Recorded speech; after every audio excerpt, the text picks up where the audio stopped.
या फोटोशॉपमध्ये ही मध्यवर्ती देवी आणि परिसर, डोंगर, पावागड दर्शन असं खूप छान दाखवलेलं आहे.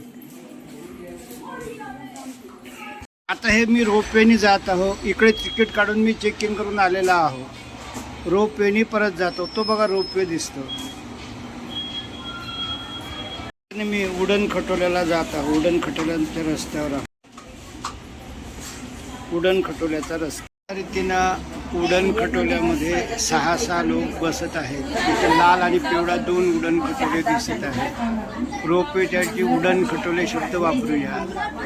उडण खटोल्यात 6 लोक बसवत आहेत आणि मला वाटतं ते 5-5 सेकंदाच्या अंतराने सोडतात. एका ह्याच्यात 6 लोक. खटोला बंद होताना आणि पाहूया.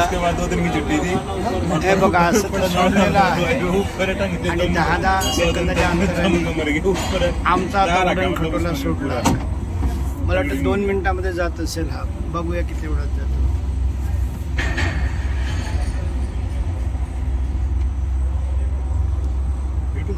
मध्ये संध्याकाळ झाली म्हणून मी हा उडण खटोला पकडला, नाही तर मी पायी चालू असतो. आणि माझी फिजिकल स्ट्रेंथ तपासण्यासाठी मी 2200 पायऱ्या चढून आलो आणि मला आनंद वाटला. माझा कॉन्फिडन्स वाढला. एखादं विमान जसं लँड व्हावं तसं हे दृश्य वाटतं.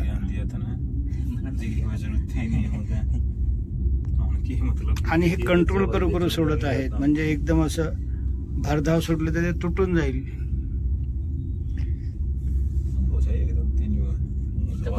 तिनं एका 5 मिनिटात माझा उडण खटोल्याचा प्रवास संपला आणि मी सहज एका 5 मिनिटात जमिनीवर आलो आणि आता परत मी याला जात आहो.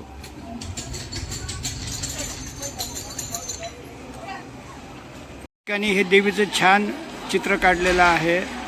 महाकालिका आपकी मनोकामना पूर्ण करे. अविस्मरणीय दिवस निघाला. उपकुलगुरूंनी आलिंगन देणं, देवीचं दर्शन होणं, दिवसातून मला 4-4, 5-5 वेळा लोअर अधिकाऱ्यांचे फोन येणं. त्यामुळे मला आज खूप म्हणजे भारत माताचं नाव किती पवित्र आहे हे लक्षात आलं.